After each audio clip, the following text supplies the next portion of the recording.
Oh, it's that time of year again. Yes, Mercury's just gone retrograde, and you know what that means, right? If you'd been planning on life moving forwards in a normal fashion, forget it. When a planet goes retrograde, the things associated with it slow down, and unresolved or unfinished business is often the result.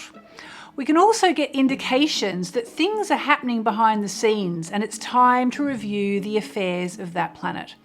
For Mercury retrograde, that means paying especially close attention to communication, transport, and new technology. Mercury also rules buying, selling, contracts, agreements, and important documents.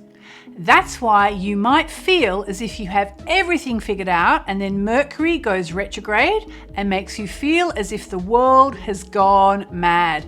The best laid plans don't go anywhere and you start to drift off mid-sentence. You don't read the small print on a document and later find out it's cost you dearly, so double check all your important documents. Your computer could crash and you could lose all your work, so make sure you back everything up now. Maybe you buy something expensive and find it at half price in a sale a couple of weeks later.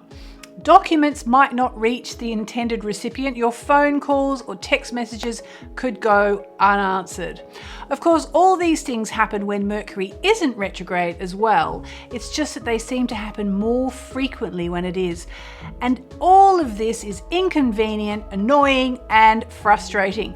The best thing you can do during this cycle is plan ahead, keep your sense of humor, and be extra mindful of Mercury's influence.